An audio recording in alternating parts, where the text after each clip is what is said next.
Hello, everyone. A very good afternoon to all of you. I am Vaishali, welcoming you all on behalf of Solar Quarter and First View Group to the first day of Malaysia Solar Week 2022. Hope you had a good time networking with your peers today.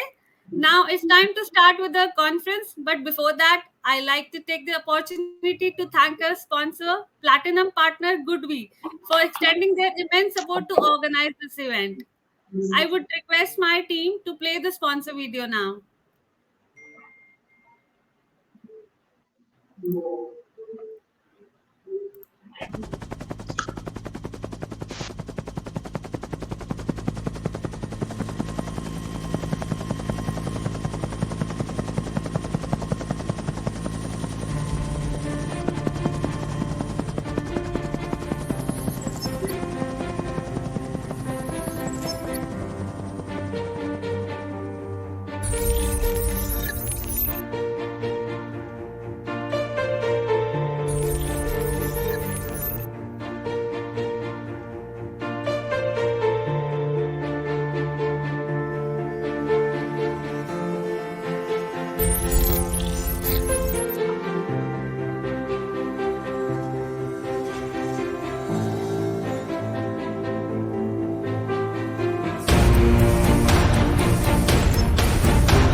Now, let me quickly take you through the agenda for today. We will be having a knowledge presentation and a panel discussion that will be focused on large scale solar growth opportunities and technology outlook. So, without any delay, let's begin our first session. This session will be starting with the knowledge presentation by Mr. Faiz Abdul Razak from Wong and Partners. Welcome to the screen, sir. Thank you, Rashidi.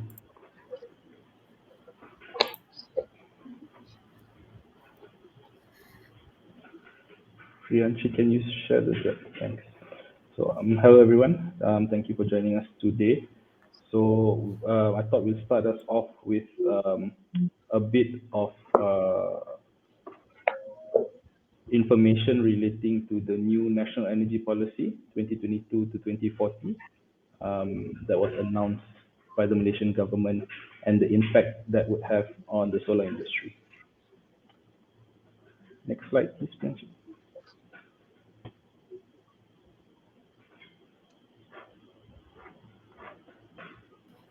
Sir, I would just request you to please come closer to the mic. Sorry. Next slide, please, Priyanshi. Priyanshi, please, next slide. Thanks. So the National Energy Policy, NEP 2022-2040, or NEP, was launched by the Prime Minister of Malaysia last Monday on the 19th of September. It has three main objectives, which is enhancing macroeconomic resilience and energy security, achieving social equitability and affordability, and ensuring environmental sustainability. The NAP also introduced the Low Carbon Nation Aspiration 2040, which the government hopes that by the year 2040 that they will be able to produce a low carbon economy. The aspiration aims to achieve various targets in the energy-related sectors, covering both electrical and non-electrical components in the transport, industrial, residential, and commercial sectors.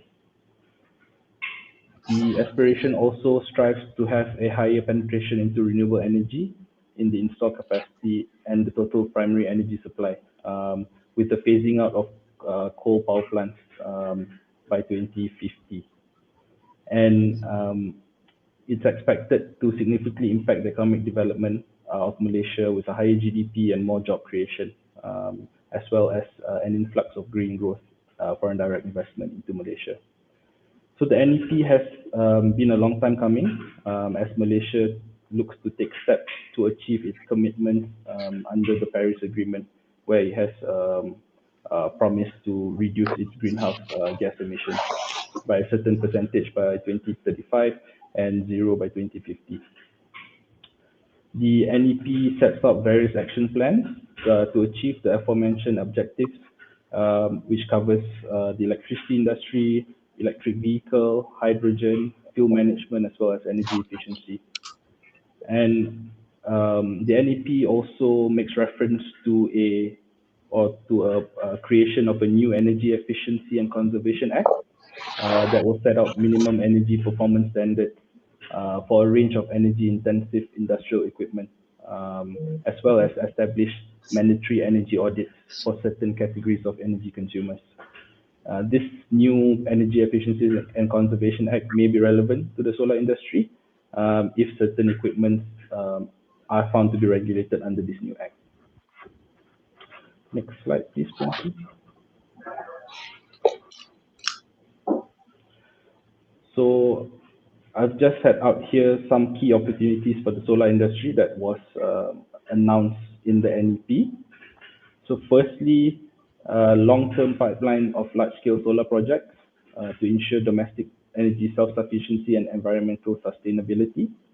So there will be future LSS projects, but some points to consider would be, firstly, whether the new LSS projects will still be at the 30 megawatt capacity, or will it be reduced to a smaller scale to allow for more participation by the market. Another point to consider is whether the new LSS projects are still going to be limited to local or for participation, i.e. no foreign investment at the developer level at least. And lastly, will the Energy Commission still impose a 5-year moratorium, given that there are now different types of investors in the market? Because we are seeing, more newer types of investors who would prefer just to develop the project and then sell it at COD, as opposed to the more traditional form of investors who prefer to keep the project for the full length of the PPA. Another opportunity that the NEP sets out is to incentivize the dual use of agrivoltaic solar farms. to increase land productivity and environmental sustainability. This obviously makes sense given how much agricultural land there is in Malaysia. And in fact, Taiwan has done something similar, but instead of agricultural land, they've done it on fish farms instead. The next opportunity, which isn't necessarily new but is still underutilized, is the feasibility of using floating solar and whether or to increase its synergy with hydropower.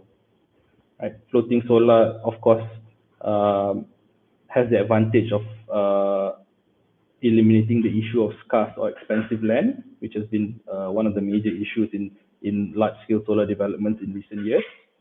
Um, but there are, of course, a lot of potential utilizing unused water bodies. That being said, there are, of course, some issues with the development of floating solar, primarily regulatory, because development of floating solar on a body of water that is meant for drinking is prohibited under current regulations. Um, and secondly, another issue would be connectivity to the grid. Usually, most of water bodies are quite far away from the transmission line, so the transmission cost will likely be higher. But with enough incentives to promote the use of floating solar, this should be a viable option in the near future. The government also intends to extend the NEM scheme to continue spur solar development before moving to an alternative form of compensation. As many of you know, NEM 3.0 was not as attractive as NEM 2.0 in terms of the one-to-one offset, but it's still or was still in high demand given that all available NOVA quota has been taken up. So it'll be interesting to see what alternative form of scheme the government will introduce to replace NEM 3.0, which we think will probably be less attractive, but by that time, probably there'll be more and more people or houses or businesses adopting rooftop solar without the need for an attractive compensation. Another key opportunity is the increased capital access for distributed solar to unlock um, potential P2P arrangements or virtual power purchase agreements or VPPAs. The Prime Minister had, I think last month, announced up to 600 megawatts would be available for VPPAs. But the major issue will still be in relation to the renewable energy certificates, since that will be the primary driver for VPPAs. We understand that there are steps to introduce a VPPA scheme in the near future, and hope that whatever new scheme includes the creation and permits the trading of RECs, because currently I think the Malaysian MREC is not tradable and only available under the Green Electricity Tariff Program. Lastly, it's investing in grid infrastructure upgrade and energy storage to accommodate greater variable RE penetration. So this would include things like battery storage, which is unsurprisingly still underdeveloped in Malaysia given its high costs.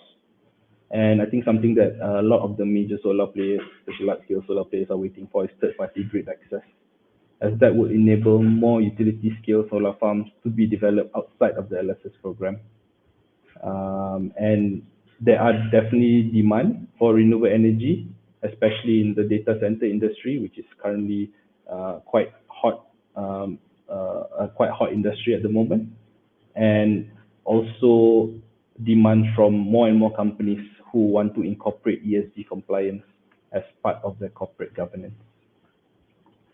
So with that, so I thought I'd just share a bit of opportunities for the solar industries that's provided for under the NEP. That's all from me for this session. Thank you.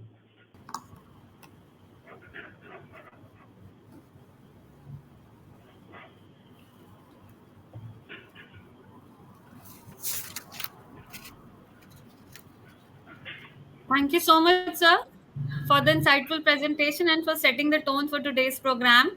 Now it's time to begin the first panel discussion, which is on large scale utility solar, growth opportunities, and technology outlook.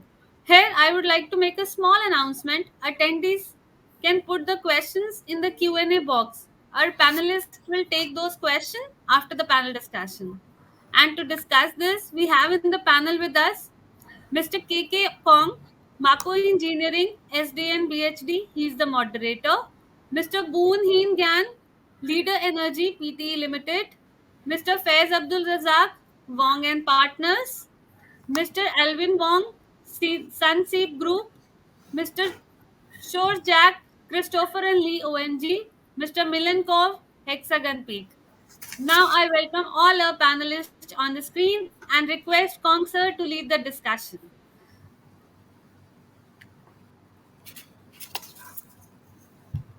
Hi, good afternoon, everyone. It's a sunny day today, and welcome to this Malaysia Solar Week 2022 conference. And thank you for the organizer to giving us a chance to share um, the experience. So we have a very experienced and a group of panelists here. First of all, uh, Mr. Gan himself is from Leader Energy. He himself is a leader in this industries. Has been one of the pioneer. Okay, probably Mr. Gan, you can have 2 minutes to introduce yourself. Thank you, KK. Good morning and good afternoon to all of you, depending on where you are. Thank you for organizers for allowing me to take a part to participate in this event. Yes, I'm Gan from Leader Energy. Leader Energy has been involved in the power industry for the last 28 years. We are the first among the first Malaysian company that went out of Malaysia and built power plants. Currently, we have been having footprints in 7 countries in Malaysia, Cambodia, Singapore, Thailand, Indonesia, Vietnam, and also Taiwan. So we have been focusing very much into since 2016 into 100% renewable energy, and going forward, renewable energy is our main focus, and solar is definitely one of our biggest challenge and opportunity that we can develop further. Thank you, KK. Okay, so next we'd like to welcome in the list is Faiz. Faiz has probably introduced. You want to add another one, 2 words, Faiz? Thanks, KK. So yeah, I probably didn't introduce myself properly earlier. Hi, my name is Faiz. I'm from Wong and Partners, which is a law firm, and I specialize in projects and infrastructure with a focus of solar, especially these last 5-6 years. Thanks, KK. Yeah. So they are the legal team that to go to if you have any projects around the region. So next is Mr. Alvin Wong. He's the country director of Sunseep, a regional player also. Hi, thank you, KK. Yep. So, if we see that there are a lot of potential of growth in Malaysia, and taking care of Malaysia, I think we are all very happy with the current announcement by the government sectors and also the private sectors. Sunseap is currently part of EDPR, which is one of the top 5 renewable energy companies in the world. And Malaysia is actually part of APEC. APEC taking care all the way from China, Japan, Korea, Southeast Asia, and Australia. So we are very happy to have presence in Malaysia for the past couple of years, and right now we hope that we were able to participate more in Malaysia. That's all from me. Thank you, KK. Okay. And next in line is one of the very experienced lawyer, Mr. Jack from Christopher Lee and Ong. Yeah. So hi, Jack. Probably you Hi, can hi, hi, KK. Hi, introduce yourself. hi, and hi, everyone. Thanks for having me. So I'm a lawyer specializing in project development and financing. right? What we do is we advise across the entire value chain of a range of infra assets with a focus on renewables, right? And so I've advised on solar projects since the very early days, feed-in tariff days, and following that, direct award of large-scale solar, and up to the current LSS4 bidding rounds. So yeah, quite excited to see what will happen over the next couple of years, right, following the announcement by the government of the NEP. And yeah, thanks for having me. Okay. So last but not least, Mr. Milan, the founder and CEO of Hexagon Peak. Hi, Milan. Hi, KK. How are you? Hi, guys. Yes, You it's look been good. many years. You have been touching the electrical socket recently, is it? Your hair is very bumpy. Okay. Yeah. Uh, we haven't done much in Malaysia yet, but I guess we have now a customer who wants to buy about 250 gigawatt hours of electricity, green energy. And the problem right now is that in Malaysia, that's not possible. So the sooner this is resolved, the better. And I think um, there is absolutely no choice in front of the decision makers in Malaysia, because even though Malaysia is not one of the manufacturing powerhouses in Southeast Asia, the economy will be significantly damaged if particularly foreign manufacturers are not able to acquire renewable energy, and by doing so fulfill their green targets. Uh, that is starting to become a problem in another country, in Vietnam, where the DPPA, so-called DPPA program there, has been significantly delayed, and this is now translating into certain manufacturers looking into ways of diversifying manufacturing outside of Vietnam. This economically, no country in the world can afford, and yeah, it's really the right time right now to start seeing some action instead of words. We need policies. We need policies that will allow um, Gencos to sell directly green energy to off-takers. And I think we were going to see this very, very soon, because what is usually happening in Asia is following the trends in Europe. I think Asia is running somehow, Southeast Asia particularly, is running somehow between 3 to 5 years behind the trends in Europe or in the US. And so it's inevitable that whatever happened there will follow in Asia. And I do believe that in latest 5 years time from now, we're going to talk about gigawatts of projects which will be either selling to the wholesale market or under direct PPA negotiations without involving utility companies. It may sound a little bit optimistic, but that's actually the only way to go. There is absolutely no other way. And yeah, and I think a little bit longer introduction, because I'm sorry, I need to step on another call in 5 minutes. Okay, thank you, Milan. Good to hear from you and your perspective of your experience in other part of the world to bring to Malaysia. Thank you. So, the topic is about large scale solar, the growth opportunity and technology outlook. So, for that, I guess everyone is very interested since the LSS4. What are the way forward? Probably I can have some of the speakers here to share some thoughts about, the question will be, is LSS5 coming, and how does it correlate with our recent Prime Minister's announcement of introducing 600 megawatts, this DPPA thingy.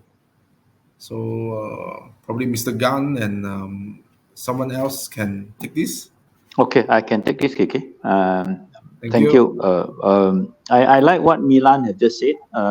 We need more action instead of just words. Yep. We have seen the Malaysian government have announced this Malaysian Renewable Energy Roadmap more than a year ago. and since then nothing much has been coming for. We have not seen any real policies. And then last month, in end of August, Prime Minister announced the 1,200 megawatt quota, but that is only going to be implemented, or details going to come out only in Q4. But Q4 is now basically few more days is already October. We still have no details. But if going forward, if we really look at the target of 31% energy mix that we need, depends on which statistic you look at. At least we need 2,000 over megawatt of solar new installation to achieve that target. But what we have heard is only announcement of 1,200 megawatt. It's only about 50% of what we need to do in the next few years. But we have also seen what happened in LSS4, where due to the increase of commodity prices, due to the increase of solar modules, because of the fact that the tariff under the auction were mostly quite low, the developer were not able to have commercial financial close and also to proceed with the construction. So all these PPAs has been granted extension. That in a way will actually put a damper into the growth of solar industry in Malaysia. And coupled with what we have seen in the last few days, today dollars versus ringgit is 4.63, 4.6 something. So it's only make the cost of construction going to be higher, and it's a bit give a bit uncertainty and no, not clear the direction. How much, if we go for continue for auction, how much tariff that we as a developer will need to put forward, and how much risk that the local developer will have to take. So these are some of the challenges for the local. So if even if the LSS5 is coming out tomorrow, I'm sure most of the bidder will hesitate. How much tariff that will be a good price for these companies to bid for it. Yeah. So having said that, I think there are a lot of opportunity still untapped in Malaysia. Faiz has mentioned just now, under the energy policies, new energy policies, some of the dual use land is encouraged, but we have not seen the incentive. Faiz also mentioned about Taiwan. We have actually quite a number of projects in Taiwan. Actually, it's not true that they don't have agriculture. They have both fishery and also dual use land for both agriculture and fishery, and they have done it very well. In fact, on top of the normal tariff, there is an adder that if you have dual use land, that means you have either a plantation underneath or you have a fishery farm underneath, then your tariff will be had as an adder on top of the normal tariff that you are enjoying from the grid. So we need to see that in Malaysia, but unfortunately, that is still not forthcoming. So I believe there are much more that the government can do, and hopefully that will actually encourage more solar development in Malaysia. Back to you, KK. Wow, that's very insightful of Mr. Gunn sharing. So, anyone would like to top up about your view of is LSS5 coming? Yep. I'd like to actually second to what Mr. Gan has mentioned just now. Mm-hmm. Basically, there has been a lot of noise. Of course, we are still very much better than a lot of our neighbors in implementing regulations and policies. That's also because, thankfully, for TNB for always giving us a very good backbone in electricity supply and demand. Okay, but we believe that if there are such targets that has already been made, which Mr. Gan said 2 gigawatts, and that's by 2025. We believe that instead of just holding back with the 1,200 that's going to be implemented, and at the same time, uh, it's not for me to comment too much because we are not LSS4 winners, but from what we see and what we have heard from the banks is that due to the increase of commodities, a lot of them are not being able to achieve financial closing. So I think I'm Malaysian. So basically, we want the best for the country. But having bidding and the lowest winning again, that might actually be repeating what happened to LSS4 again, which I believe none of us in this chat room wants to happen right now.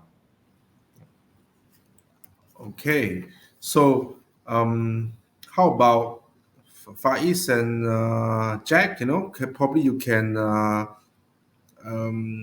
reinforce that in LSS5, what the government should implement or impose to make it more friendly to the investors and also players to take up this LSS5 or whatever they're going to name it kind of scheme. I think ultimately, I mean, firstly, I would have to agree with Alvin, right, and Mr. Khan. I think that thing is, I was actually quite surprised, right, by the extension for the LSS4 projects. Of course, the entire market has been talking about it, right, but I would have thought that they would want to instill some discipline into the market. So that was actually quite. I mean, I understand, right, commodity prices, inflation, and all that. Boyish, if I, for one of a better word, right? Because I think there's always this perception that let's bid for the lowest, let's go for the lowest, and the lowest should win, right?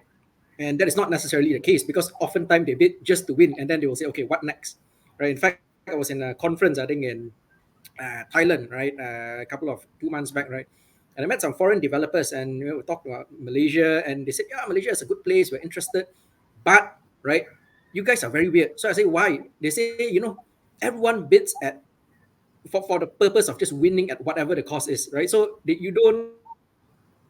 I mean, a lot of developers don't sort of have that, line that they don't cross. They just bid and then they go in, and when they win, then they figure out how to. I think it's and I'm not saying that this is the Energy Commission's fault or the government's fault. Obviously not. They also want the best for the country. They want the lowest prices, right? But hopefully, I think that will be sort of they're a bit more circumspect now when looking at that. And I think the next thing is what I hope is that they will sort of liberal, right, in terms of participation by foreigners. Yeah, and gives a little bit. I mean, we can go on that another, that will take another hour as to why we need foreigners. But I think the point is that it's quite unfortunate that there's this movement, I think, like if I can put it that way, to try to exclude them, right? We know that there are people going around trying to, exclude foreigners, which is very unfortunate, right? Because in times like this, we sort of can see the value in their participation lah, in projects, of this sort, right? But yeah, I mean, Yeah. So there's a few LSS3 that owned by the foreigners, has been commissioned, right? Despite all these challenges. Yeah, I guess Jack is mentioning about this kind of value, lah. They really can deliver, lah. Yep. So Okay. just to add on, I agree with everything Jack said, as well as what Mr. Gunn and Alvin mentioned. And we're in a position, especially after going through 4 rounds of LSS, that as the regulator, you know, they've been promised these low tariffs. How then do we go justify another round to say that we can accept a medium tariff, or how it was like in LSS2, LSS3, for example, right? It's, it's going to be difficult for them, but I think in order to promote the growth of the solar industry as well as to meet all the relevant targets, that has to be done. They have to like, sort of bite their hands and say, okay, we're probably not going to get or take the lowest bidder, um, who, and we'll probably look at people who have a proper track record, who's delivered probably LSS projects. Again, it would be good if foreign investment is introduced again, especially now when what Mr. Guy mentioned, USD is doing so well. Their money is worth a lot more than the ringgit, so they will be able to commit to how much ever the price is for solar panels at this stage in time. Okay, yeah, indeed. Oh, I to the audience, I forgot to introduce myself. So I'm the group CEO of Mako. So in the space of large scale solar, so we are very happy and honored that we able to help one of the first universities, University of UITM in Malaysia, to secure the LSS1, 50 megawatts. So we were the one that knocked their doors and then introduced what is solar to them and handhold them, design, and also select studies their land. They have about 20 plus land bank over Malaysia. So we gone through that process and recommended to the board what which land to use to win at LSS1. So eventually we won. Their first plant was in Gambang. Okay. So we were the owner engineers that helped them to establish the team that today this is one of the only universities that have this kind of income, sustainable income, to support their operation. So we are quite happy and honored that we have managed to help them to win LSS1 and also LSS2. So they have second plant in Johor. So this is what we do in the space of large scale solar as a bidding consultant and also owner engineers. Yep. So, having said that, in terms of large scale solar, so another trend is talking about this cross border. So, cross border clean energy supply is one of the important trend that we are looking at.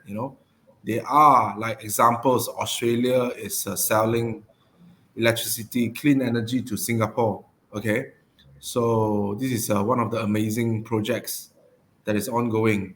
Um, how about in Malaysia? So can the panelists share their views about this large-scale solar that is other than using for local consumption? How about cross-border? Yeah, I'll be very happy to actually take this question. Okay. Uh, it actually relates that the industry in Malaysia, there's enough capacity, there's enough grid penetration. In fact, there has been cross-border that is already started since June or July this year. That's like wheeling through the electricity from Laos hydropower to Singapore, and that's 100 megawatt AC. And Malaysia, who is better than Malaysia? I'll proudly mention that nobody can be in a more strategic position than Malaysia to tap onto what Singapore is lacking right now. Electricity, low carbon electricity. I will not even say green electricity, low carbon electricity. So they are talking about 4 gigawatts. And if you translate this 4 gigawatt AC of energy, we are talking about tens to maybe hundreds of billions of Sing dollar. And who is in a better position to tap this and to actually create a lot of opportunities to uh, Malaysia. I'll use the word Malaysia because this is Malaysia Week, right? So, for example, EDPR, which is actually listed in Euronext, we are actually the target for us for cross border by 2030 is basically to invest 10 billion euros. Okay, you didn't hear it wrong, 10 billion euros. And basically, this is actually the best opportunity to sell electricity to Singapore while Malaysia is at USD 463. I was surprised this morning, and when Mr. Gan mentioned just now, I double confirm. I saw it at 461 yesterday. So how we are looking at it right now is that Singapore is opening tenders, is opening room. If Malaysia do not tap on this opportunity to sell electricity that is worth enough to actually start a lot of types of technologies such as batteries, such as hydrogen, because the average electricity rate in Singapore right now is roughly 20 to 25 cents Sing dollar.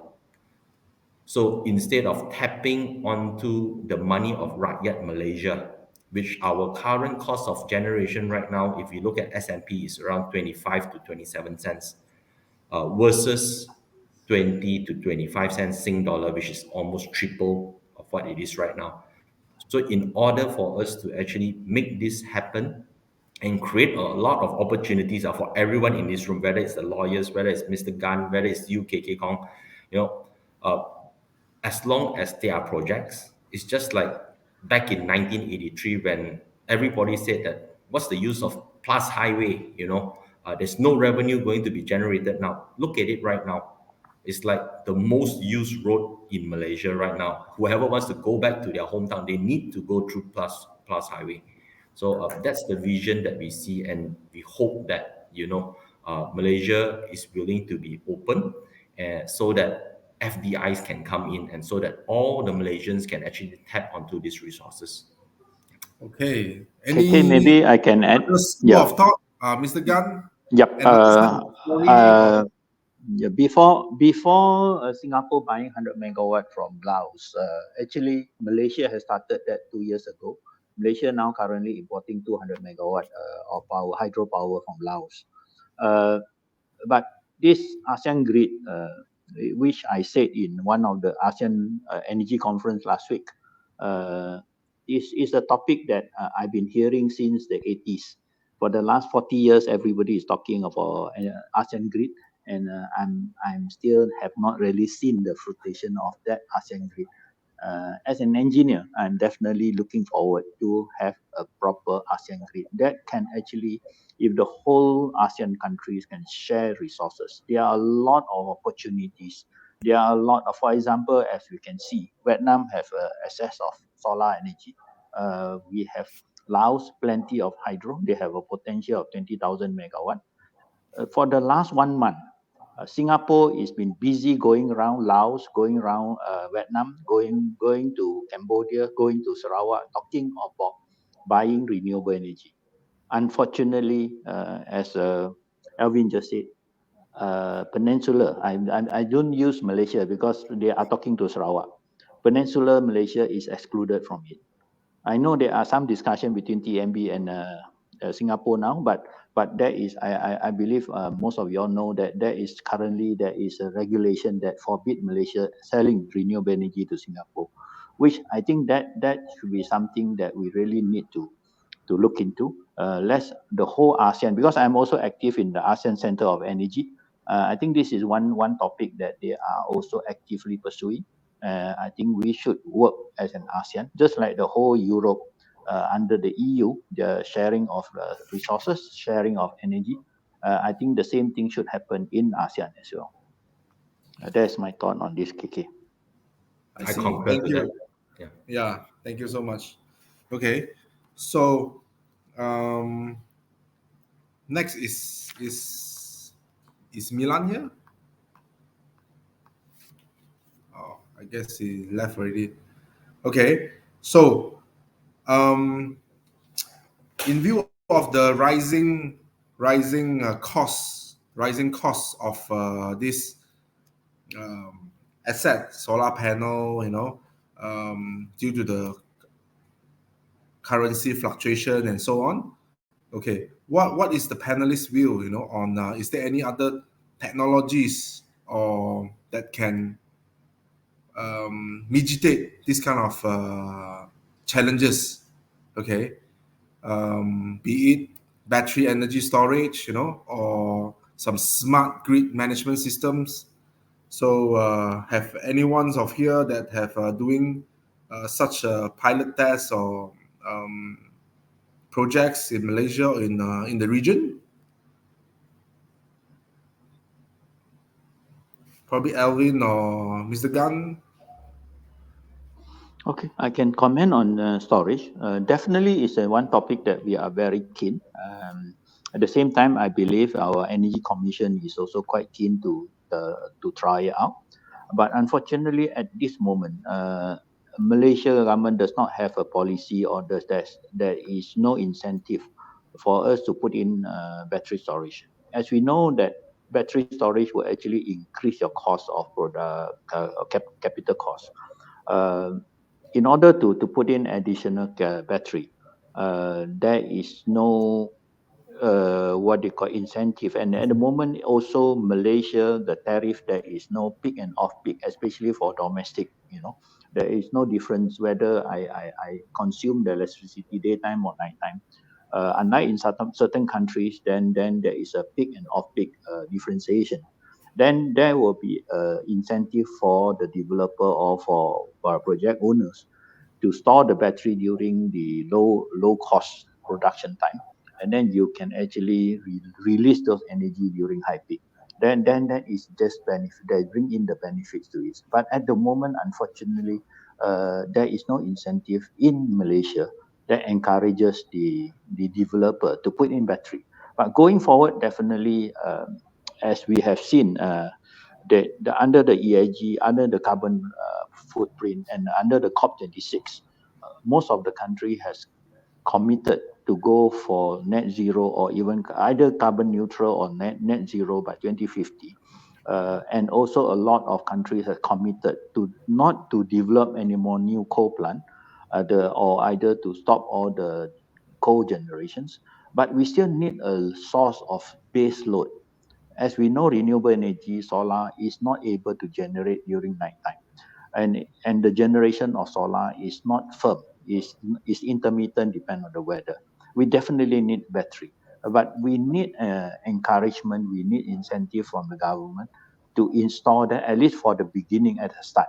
Same thing like solar industry, we come in with the FIT initial stage, that kickstart, and also the NEM 2.0.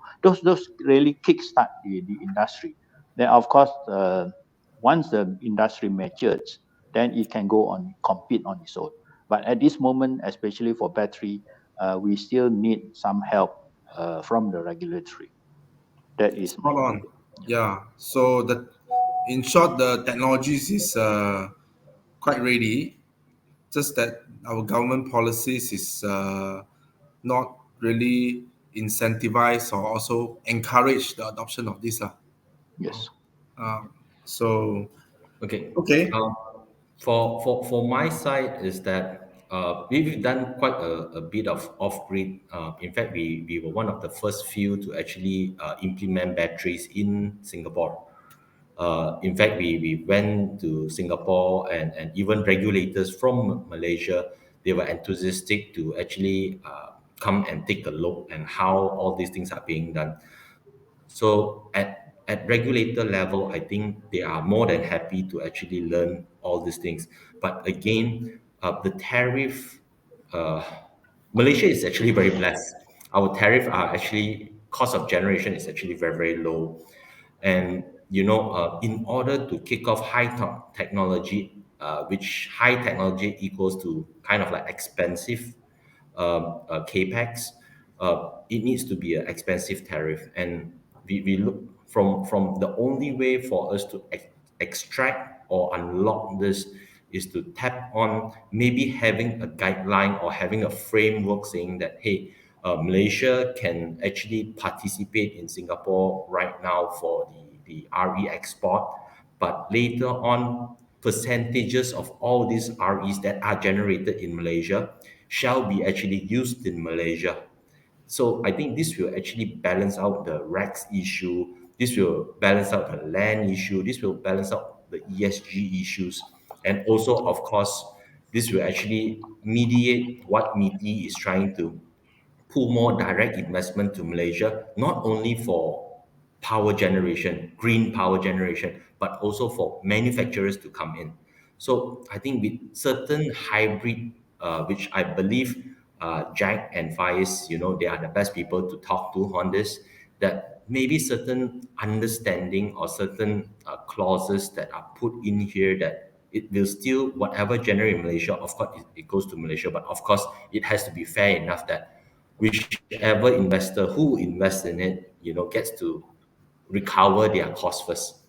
And looking at it, we are just 10 years rather than sitting down here and still waiting and maybe waiting another 5 years because our policy is talking about 2030.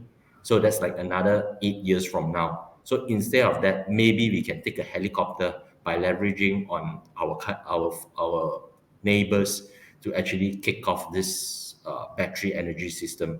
I think KK, you are very enthusiastic. You are very curious about battery as well, right?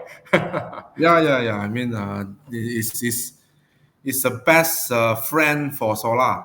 Yeah, So to avoid all those intermittency, okay. So hopefully the governments hear us and probably have some catalyst incentive, to spur up this technology adoption that will create more jobs, okay, and bring more clean energy to the grid. So, and coming back to this, the challenges that are faced by large scale solar developers in terms of regulatory and compliance and issue. Probably if Jack and also Faiz can share your current experience that some of the customer that you are advising, to give some thoughts and advice to the audience here, what to look out for and what to be careful, what to be prepared, if they really want to venture into large scale solar in Sure. Malaysia. I guess I'll start first. Okay. So I mean, there are obviously the same challenges as before, right? One of the main ones is of course land, finding land, and also now in recent times we are seeing more and more land offices requiring conversion of the land use categories, whereas previously, if you had an agricultural land, you could still develop a solar panel without needing to convert. But seeing more and more states requesting developers to convert land use categories. So that's obviously going to be one of the challenges because there is an additional cost that needs to be contemplated. Secondly is of course getting I guess the most important one is getting the award, which currently large scale solar is only available via LSS programs, right? So you wait for an LSS program, which is now once every 2 years. You submit a bid, and there's no guarantee that you will win it, even if you are the lowest. I think we've seen that in LSS 3 probably, if I recall, the lowest bidder, sorry, what the LSS 4 didn't get the award. So and now we have no idea when the next LSS will be. Mr. Guy mentioned earlier, it was supposed to be in Q4, but likely we're gonna probably have to wait until the elections, which is why I think a lot of things are also not really moving, both from a policy standpoint as well as from a market standpoint. So those are, I would say, the two main challenges. Maybe Jack has more he can add on. I see. How about Jack? Yeah, agree with Faiz. I think additional risks, like, I mean, one which is quite peculiar, financing. Um, I mean, one would have thought that all these banks would be rushing to finance these projects, which is quite true, right? If your project is above a certain size, right, and banks will come and everyone will, bend over backwards to give it to you.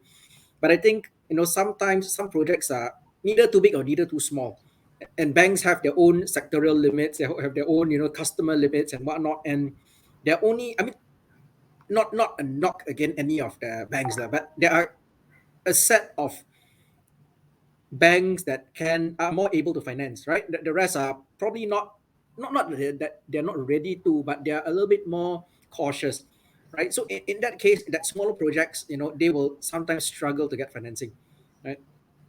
And how then do you bridge that gap, right? Because a lot of them take a view that, whether is this project bankable or not, and a lot of the time they want certain kinds of guarantees, which, if the project was structured on a non-recourse sort of basis, it's very difficult to move forward. And then again, you think, I mean, the smaller projects, they will think to themselves, can I then raise, bond financing, right? Project bonds, project sukuk for it. And but if the project is too small, it's not worth the time and money, right? So I think that thing, the financing part, right, is something which people have to be very I suppose bidders have to go in with the eyes open, because every time, and I'm sure everyone knows this, right? When a bid is submitted to the authorities, the bank will write anything for you. The bank will say, I'm happy to give you this financing subject to due diligence. I mean, it's never, I will definitely give you financing. So all these projects go in, when they come out, they get it, and then suddenly all these issues appear, and bank suddenly doesn't want to finance. I think financing is a big issue that a lot of time is overlooked, right? Not sometimes it's not the fault of the developer themselves, right? Sometimes it's not the fault. Sometimes it's just as it is, like, I mean, like you mentioned, like LSS4, right? Like, even with the extension, a lot of banks are also quite wary. They're thinking, is this really going to cross the line, lah? Do it well. I think that's Yes, just yes, one yes. thing I'll add, lah. I personally faced this before. One of our client already got approval, everything. Then suddenly they pull back, last minute, giving all sorts of crazy reason. Then you have to find another financier. Then we have to start all over again. Yeah. So two things, and the surprises of what Faiz has mentioned, the original approval is okay. You can use on agriculture land. You don't have to convert. But after that, the U-turn. This will big impact on the your financial modeling and return, right? Uh, so, how about, is there any cases that have from LSS 1 to 4? Have you all aware that any of the developers or owner managed to sell their solar farm?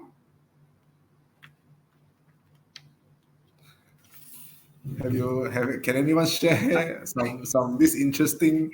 Well, I actually advise on the development of some plants which then subsequently were sold, lah, right? I mean, it's public knowledge. If you Google, you will see which plants have been sold, right? And the public announcements to it. Yeah, Um, exactly. Probably you can share some case study that is the but public but but one. I think I think this is also something that a lot of people hope the government will reconsider, right? I mean, currently it's in there's moratorium, right? And it also that I mean, the moratorium. The problem, I suppose, with the moratorium is people are not sure um, how or when will the government approve it. So fine, there's a moratorium, but what next, right? I mean, because even after the moratorium, you still have to go for approval, right? Sure. I mean, in a sense, the generation license and whatnot, people will still go to the Energy Commission for approval, right? And then what if they say no, right? What if or when can we even? I mean, the thing is, when do you even hear from them, right? Because they are not obliged to sort of give you an answer, right? So there are many schools of thought in the market, right?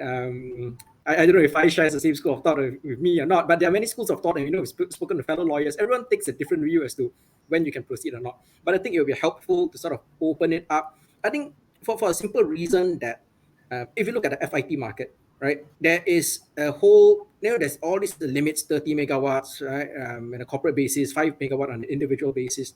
So what happens is you see so many players in the market, right, who have just bid for the sake of bidding, having a sexy project, and or just doing it because they want some sort of returns, but they're not interested in the project.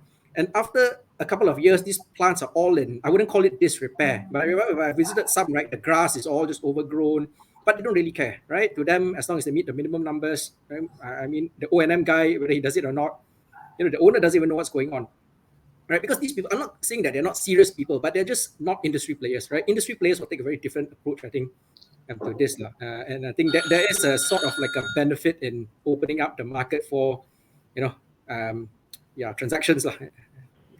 Okay, maybe Yeah. Mr. So, Gunn, you Yep, I can concur with what Jack had just said. In fact, privately we have had several discussions on the same topic.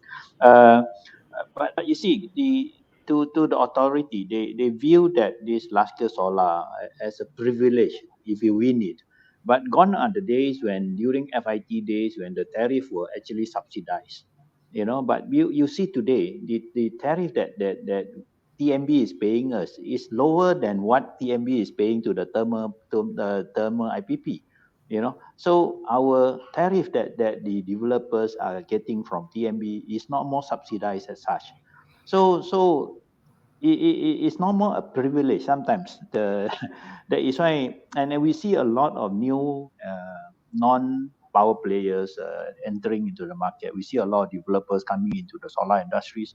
Like what Jack says, some of the developer, once you get it, they realize that, hey, this is not what something that I would my not my cup of tea. They would like to go to people like us who is really a power in the industry players, and we are definitely think that we can manage the project much better to give a better higher efficiencies.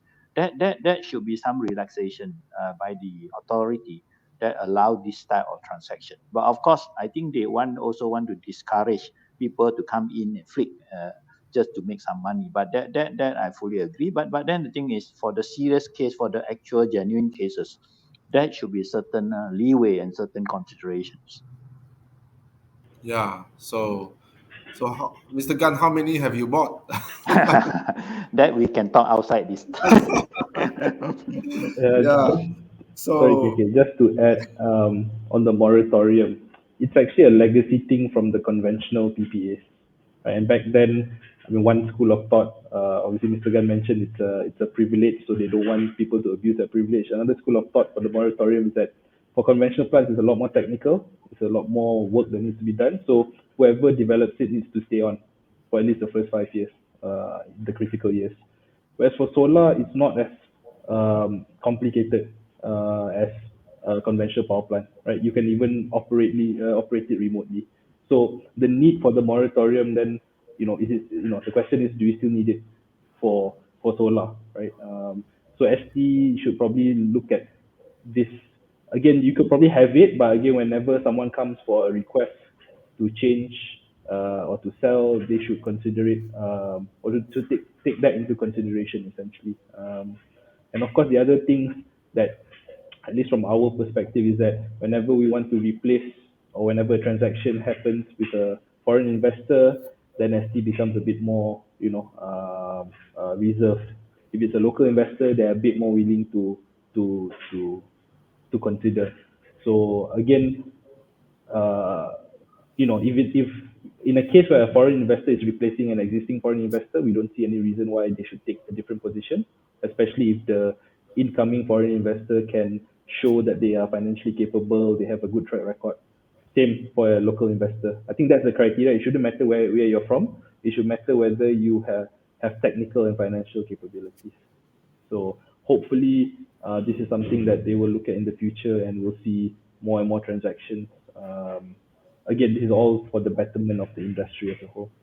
Yeah, many of the investors, especially for LSS 4, uh, I think even LSS 1 and 2, a lot of them are not from, they are not energy players, and they think it's a very nice piece of cake to eat.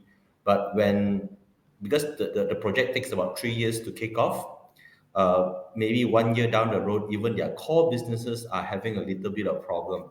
It's like you're buying a car or you're buying a house and you can't sell it in 5 years, but we are talking about business where all businesses need cash flow, and nothing is being subsidized here.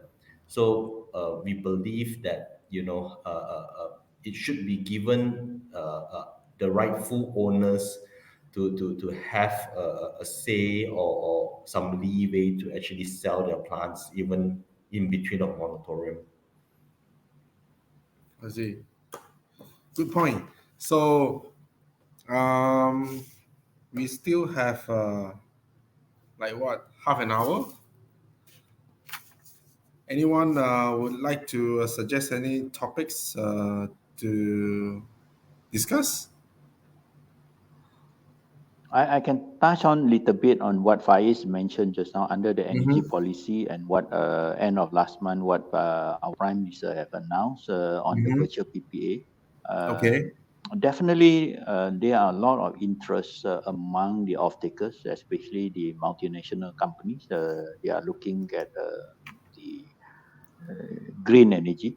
If you look at across the border again, our Singapore, the green energy certificate, renewable energy certificate (REC), the prices of REC has been on the rise because of there is a carbon tax that imposed by the Singapore government.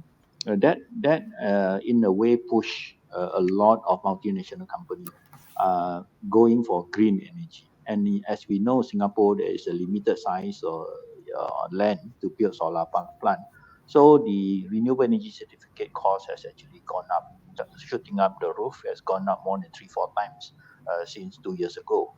Um but here in Malaysia, unfortunately, large scale solar, all the green attribute belongs to TMB, as stated in the PPA. So the developer does not enjoy that. But going forward, under this virtual PPA that is announced by our Prime Minister, which we are still eagerly waiting for the details uh, for that. And I really hope that the government can come up with a policy very fast. As I said, a lot of off-takers are waiting for it. A lot of, especially those multinational companies, are waiting for it. But what we heard is also there is a limitation of per offtake. That means you cannot take more than a certain size of megawatt and things like that. So it put a little bit constraint on the developer like us. You know, what sort of land or what sort of preparation that we need to do. Do I go for 100 megawatt, or do I go for 10 megawatt? Do I go for 30 megawatt? Those are the things that, because as we know, the cake is small. It's 100 megawatt. It's going to grab up very, very fast. You know, but we need to get ready for it. We need to get land prepared for it. We need to go for the grid connection study.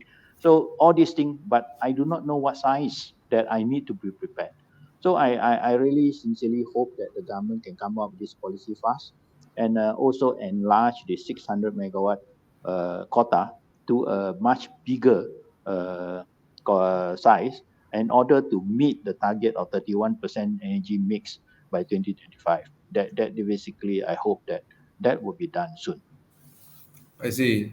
So the take is it there's no more LSS 5, and this is it, the 600. We are not sure because what we heard under energy policies that announced there is a quota of 1,200 megawatt, and out of the 1,200 megawatt, 600 megawatt is meant for virtual PPA. But the details we do not know. So we are hoping that those announcement will come out. Details of the announcement will be announced soon. Yep, good. So when touching about this topic, probably the panelists can share what's their view and this ESG and carbon neutral. How large scale solar relate ourselves to this ESG and environment um, attribute. Like just now, Mr. Gan have also touched on the future one. What's our view? The environment attribute of supposed to be belong to the off taker or belong to the developer. You see, so what's your view on that? How about other countries? Is there other countries? What is their practice? For other countries, most of the environmental attributes or IREX that are there, it belongs to the developer unless it is actually assigned to the rooftop owners. So all this on whether determining the ownership of it, I believe that it should be actually left alone. That whoever who is the investor and whoever is the off taker, maybe that is actually maybe they put a checkbox there that when you submit your bid, then that is actually clearly stated. I think that would be the best way for the moving on VPPAs and also NEDA, because some of the companies slash investors they need the racks or they don't need the racks. It's just converted into dollar and cents. But of course, they are the experts to knowing the trend, knowing whether it's going to go up or it's going to go down. But at the same time, the off-takers themselves, they have their own targets, they have their own requirements on carbon reduction, meaning their carbon footprint. So, depending on various type of customers and various type of investors, that should be actually a synergy or a formation that is done even before the submission. Because otherwise then there will be a lot of, oh, I need it more, the racks went up, I put it inside my financial model, and then the racks went up, so I get the racks. Or at the same time, what if when Rex goes down, to me is that best is given to the developer.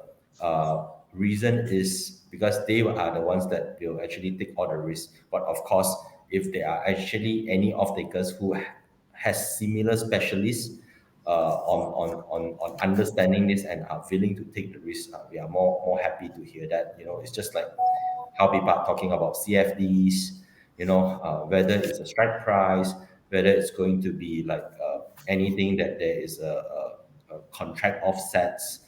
There are so many complexity to this, which actually I'm very impressed that our Prime Minister actually made the announcement on the 19th of September, or right before Malaysia Day, and then the policy is expected to come out by as early as tomorrow.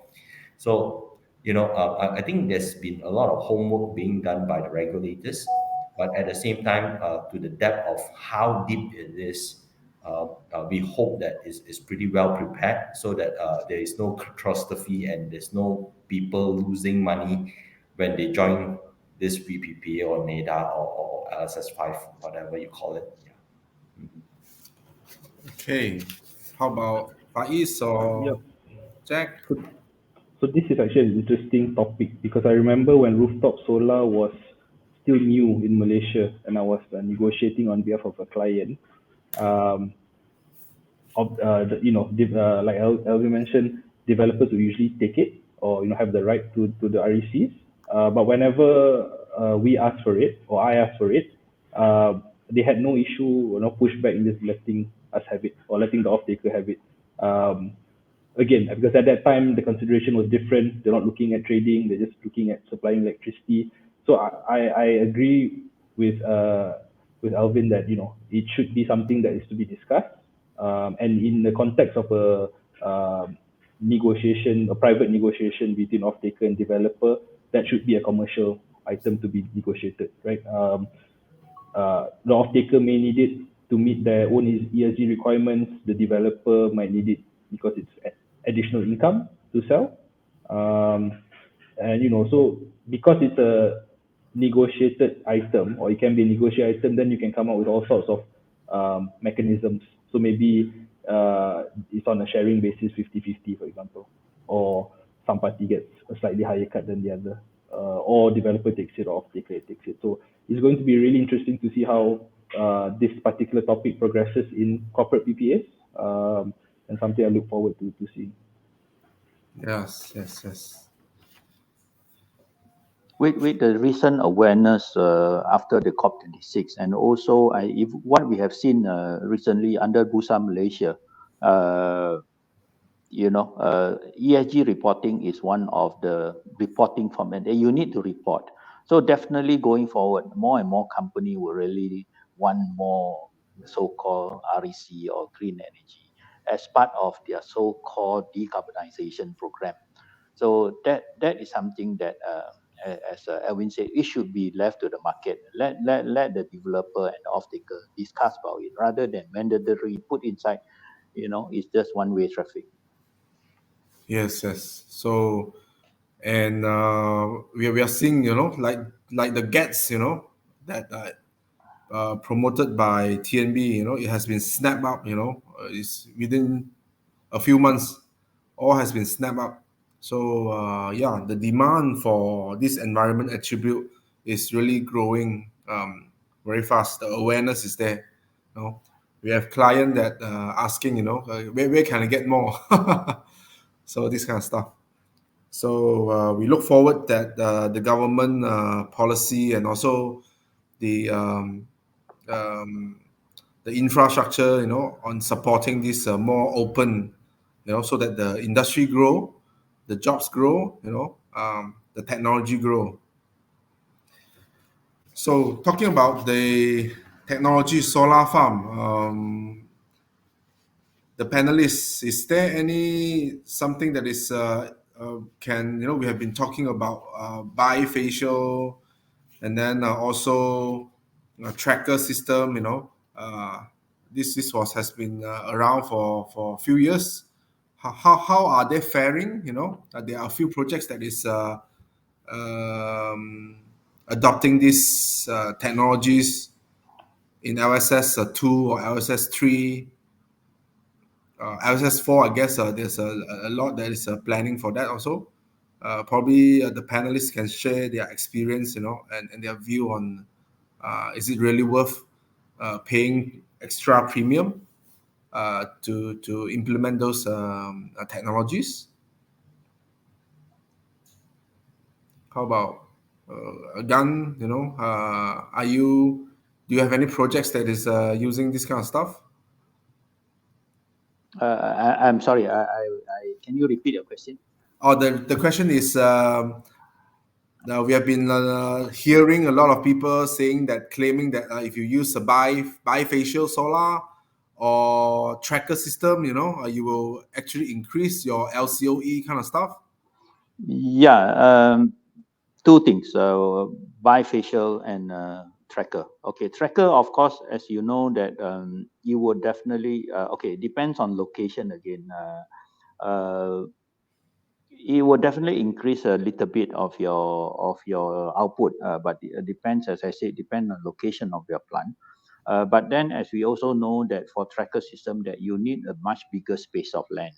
So in the end, you really need to calculate the LCOE, the cost of land versus your capex and your final output. Bifacial depends on also the type of soil underneath there.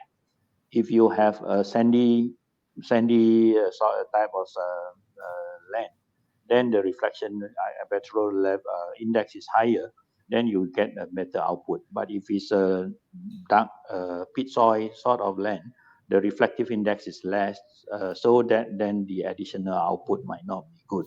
So frankly speaking, in the past, I thought that, like for example, floating solar, you get a better if you go the bifacial. But unfortunately, because as we know, in the floating solar, the panels are very close to the water surface, so there is no actually much advantages in the bifacial.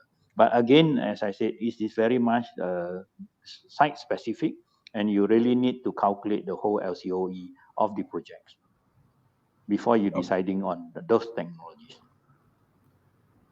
Yeah, so I thought so also, floating solar. So I was involved in floating solar projects, and then apparently it's not as easy as it's Yeah. thought of. The O&M is actually quite challenging. Yes. The O&M. We have a commission system, and then the O&M is pretty challenging. Yeah. Yep. Okay. Any other thoughts, Alvin? That your projects, your group have a lot of projects everywhere. Yep. Okay. So the more trending, I'll touch on the panel first. The more trending PV panels, whether it's bifacial or it's monofacial, mostly people right now is talking about the uh, P type to N type, and then they're talking about the top cons, the HJTs. All these come with a premium. And of course, these are all very much driven by government programs. For example, in China, in US, all the latest technologies such as HJTs and all this, uh, they get a lot of incentives for it because they are still running on FITs or protected tariffs. But in Malaysia, I think just like what Mr. Gan mentioned just now, is that probably if your height is more than 2 meters, 2.5 meters, you have sandy base, yeah, definitely go for bifacial. In fact, right now, cost some of the manufacturers are selling bifacials or monofacials to be the same price. So for us, most of our projects, particularly Right now, when we are talking as like maybe Vietnam or maybe in Japan, I'm just knowing maybe like 5% of what the country heads over there are knowing right now. But from my experience is that it does make a difference because all the feasibility studies are actually made on site for that particular site, for that particular coordinate, and for that particular topology. So a lot of all these case-to-case basis studies needs to be done. But for if you're talking about inverters, I think inverters right now are quite more efficient than back in 3 5 years ago. But the most important part is that on safety, because anything breaks down or anything that catches fire, either you lose generation or you're going to incur a lot of additional OPEX. So be smart in choosing your inverters as well. Yeah, that's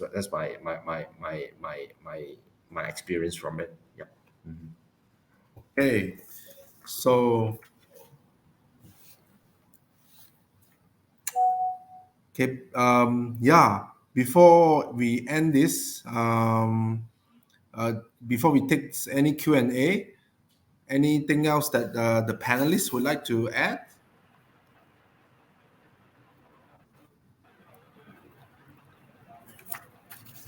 So we have two questions from the audience. Okay, let me check.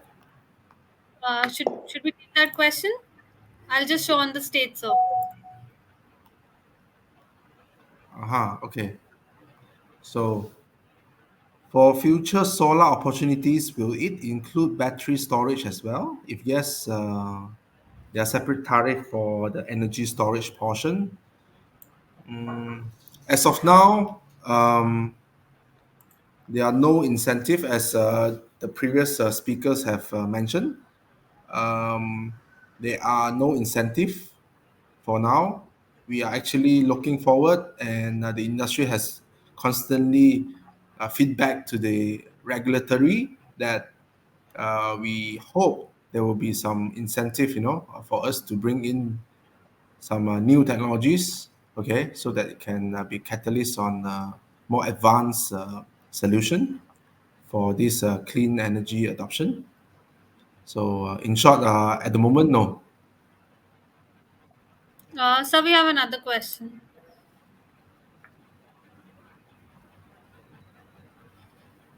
Okay. Any of the panelists want to take this? What are the possibility of adopting pump hydro coupled with the solar solution in Malaysia? Maybe I can take that. I believe he's asking about pump storage hydro coupled with solar. There are two separate questions. One is pump storage hydro, the other one is solar. Uh, Definitely, solar plus hydro is a very good option. As we can see, Thailand has started this program. In fact, Thailand has come up with a big program to install solar panel on most of their hydro plants. Thailand is also very strict in terms of land conversion, especially agricultural land. They are more or less forbid converting agricultural land to industrial land for solar farm. That is why there are not many large-scale solar farms in Thailand, because they do not allow the uh, agricultural land to be converted to solar farm. So Thailand has come out with a big program to put solar panel on floating for solar panel in their hydro plants. Similarly, program has started by our Sarawak Energy in Sarawak. They have just floated a tender for their Batang Ai hydro plant, where they are going to put floating solar in Batang Ai. And after that program, if it's successful, they're going to continue with their other hydro plant, that is Murun and also Bakun. Definitely, that is one of the good idea that to hybrid, basically to incorporate solar farm, floating solar into a hydro plant. Pump storage hydro is another matter altogether, because as we know, pump storage hydro is something that you need two reservoir, one on the upstream, the other one on the downstream. That means when you generated power, you take the power from the higher the reservoir, push it down to turn the turbine, and then you keep the water in the lower reservoir And during when the low tariff off peak time, you pump up the water to the upper reservoir again. Of course, all this can be combined and can be combined and make it into a hybrid solar farm. And this one actually has been quite widely practiced in Australia. Again, all this because large scale hydros are very site specific. Unfortunately, apart from Sarawak in Malaysia, there are not many areas that we can have this type of resources where you have a large area for two reservoir in one area. So that is quite constrained in terms of that. Yeah. But as I said, there are a number of cases in Australia. See. So we have another question. Oh, from FEMA, Singapore. Um, is diversification of equipments like panel or solar inverter based on country of origin be considered from energy? Anyone understand this? I think what he's trying to say is that since that all the communications to the grid and also all the limiting capacitor towards the grid, yes, all inverters that comes into Malaysia needs to have certifications and also need to have a study with TMB and also combined with ST in order for them to actually be able to market their inverters, especially in terms of large scale solar. And on top of that is that this all these certifications and all these testings needs to be done, I think, on a yearly basis, or and the product is changing every half a year to 1 year. The technology is just like handphone right now, so all the manufacturers needs to actually abide to that rule and regulation. Yeah, like serum and all those. Yeah. If Okay. I can add on, I guess Mr. Chu is trying to ask. Now the inverters come with a free monitoring software. All the data are transferred back to the manufacturer. So, what kind of energy security is being implemented? So that is some food of thought there. Thank you, Mr. Chu, for that questions. Now it's free, so everybody sending data, sending the information. Where are the plant and location, and how much are they using consumption, of factories or household, or maybe prime minister department using solar. Right. So yeah, something to think about. Good, thank you. To elaborate the questions, yeah. Uh, so one last question is there. One second. What is the best and recommend for inverter and PV panel? I don't think we should endorse any brand here in this forum. Yes, yes, yes. All brands are good. Just go and Google and see who are the tier ones. Whoever give you the best price, probably you go with that. And good after sales service. Don't forget Yes, that. yes, that's right. That's right. The Yeah, price is not miss the that. only thing. You are right. You are right. That's it, sir. We have taken all the questions. So, Thank you so uh, much, the panelists. Thank you, the organizer, you know, for this wonderful session. Yeah. Thank you. Uh, you were absolutely outstanding, sir. Thank you so much for the terrific and a very professional example you set as a moderator. It was a pleasure having you in such a well planned and high energy panel discussion. Thank you very much to all our attendees for extending your time and support for the event. See you tomorrow for another exciting session based on rooftop solar and the Gala Award show. The floor is now open for networking. Please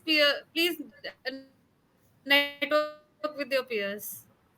Thank you all. Okay, thank you. Thank Thank you. you. Thank you, Mr. Gan. Thank you. Edwin, Faiz, Thanks, Jack. Thank you. Bye. Thank you, KK. Thank you, everyone.